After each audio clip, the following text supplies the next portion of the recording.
We've now had the chance to see the September dev update for New World, and well, there's plenty of good and plenty of bad, so let's talk about it. Basically, I'm going to break this video up into the pros and the cons, so let's start with the pros. First off, we now know that raids are coming. Now let's talk about what they've told us about this so far. Basically, they said that they were waiting to make sure that they had gotten expeditions down before they moved into raids, and now that they have evidence that they have the expeditions working out pretty well, that they can turn their focus towards raids. They also let it out that we could see 10 and 20 player raids, which is very, very exciting. They also acknowledge that they're really ramping up making the game more soloable. They want to add more solo content to the end game. They also want to make the game more story driven. They're doing a lot of that in the Brimstone Sands update and the 1.2.25 revamp, but they're extending that beyond, and it is a focus that they have currently. They also followed up on the whole "the mounts are coming" thing by saying they are, but they're still in a very early stage, and that's something they mentioned on a lot of the things that they kind of hinted that they were working on,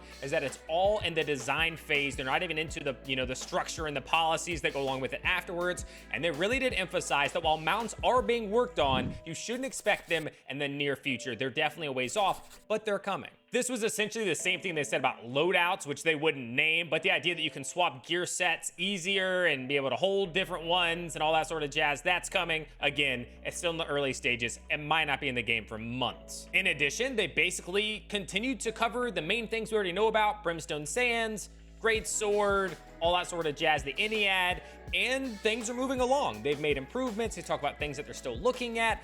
Getting that update is nice. It wasn't a lot of information we didn't already have, but it's still cool to hear those things. And now that takes us to the cons. So first and foremost, we know they didn't give a date on fresh start servers. They didn't even really talk about it much at all. It was in the very last segment, essentially the outro, where they just said, hey, we know you guys are interested in this, more information coming soon. Didn't really do a lot for us. A lot of people really amped up about this one with the hype, trying to get fresh start. They thought there'd be an announcement of some kind. I know I did, and they gave us nothing about that.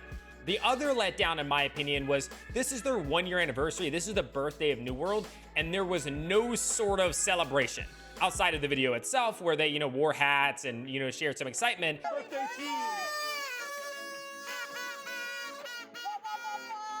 They did a 1-year recap, but nothing in the game as of now. There's no cosmetics being announced. There's no cake to eat to get some stats or something like that. Nothing in terms of the birthday. So that's a little bit of a letdown. And of course, the last bit is that there's no dates for anything. They haven't given the dates for the Halloween event, although that's kind of been leaked already in the files. They haven't given the date for Brimstone Sands, again, the fresh start servers. They didn't really let us know a lot of things concretely in this video. That's not exactly what I wanted to see, and that's also a bit of a bummer. And the last thing that I want to mention, because it didn't really fall under pros or cons, is that we are getting an update on the roadmap next month. So the October dev update will supply us with a roadmap update, so we'll get to see more specific details on exactly what they're working on and when those things will enter the game. But that wraps up the summary for the dev update. If this was helpful at all to you, make sure you give the video a thumbs up. If you like New World content, subscribe to the channel. And if you want to support me directly in the best way you can either stop on my stream, twitch.tv/heartbreaker_TV, or become a member here on YouTube by clicking the join button down below. I appreciate all of you for taking the time to watch the video, and as always, good luck in your adventures.